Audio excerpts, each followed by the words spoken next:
Assalamualaikum warahmatullahi wabarakatuh. Hai guys, jadi dalam video kali ini aku akan menjelaskan mengenai siklus menstruasi. Tapi sebelum itu alangkah baiknya saya memperkenalkan diri terlebih dahulu. Seperti kata pepatah, tak kenal maka tak sayang, supaya kita bisa saling menyayangi. Perkenalkan, nama saya Fairuz Salsabilarum, biasa dipanggil Fairuz atau Pai. Saya berusia 18 tahun dan saya merupakan mahasiswa FKIK Universitas Islam Negeri Alauddin Makassar. Nah, langsung saja kita masuk ke topik pertama. Check it out! Nah, siklus menstruasi terbagi menjadi 4 tahap. Yang pertama ada praovulasi, ovulasi, pasca ovulasi, dan menstruasi. Langsung saja kita membahas mengenai praovulasi. Nah, praovulasi ini terjadi pada hari kelima sampai hari ke-13. Pada fase ini terjadi kenaikan konsentrasi pada FSH. Nah, apa sih FSH itu? FSH merupakan folikel stimulasi hormon yang berfungsi untuk mematangkan sel telur di dalam ovarium hingga siap untuk dilepaskan.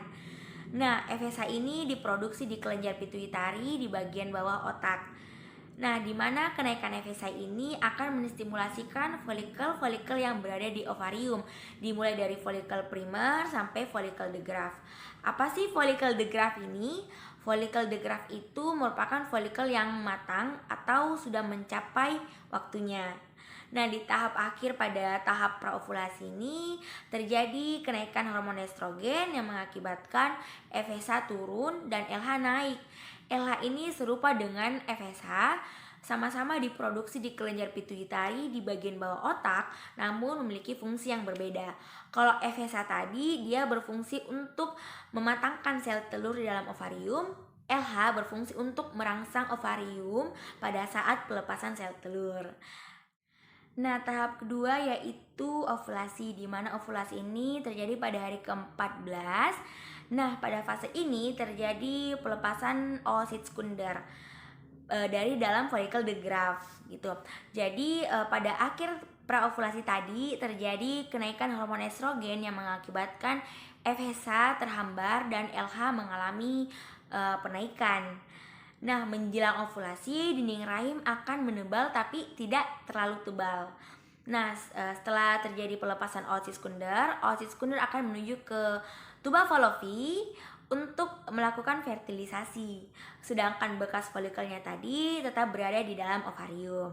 Nah, selanjutnya tahap ketiga yaitu tahap pasca ovulasi. Pasca ovulasi ini terjadi pada hari ke-15 sampai hari ke-28.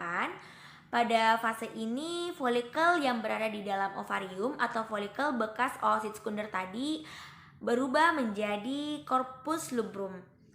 Nah, adanya kenaikan hormon LH yang semakin tinggi yang menyebabkan corpus luteum ini berubah menjadi corpus luteum. Corpus luteum ini yang berfungsi untuk merangsang sekresi progesteron yang mengakibatkan penebalan pada endometrium atau dinding rahim. Nah, tahap terakhir dari siklus menstruasi adalah menstruasi. Tahap ini berlangsung pada hari ke-4 sampai hari ke-6.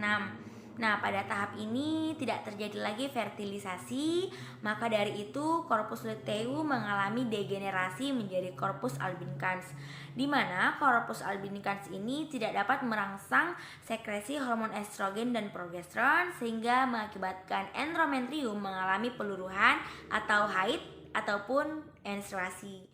Nah, demikianlah penjelasan saya mengenai siklus menstruasi. Apabila ada salah kata maupun perbuatan, mohon dimaafkan karena saya hanyalah manusia biasa yang tidak luput dari kesalahan. Sampai bertemu di video-video selanjutnya. Syukran. Wassalamualaikum warahmatullahi wabarakatuh.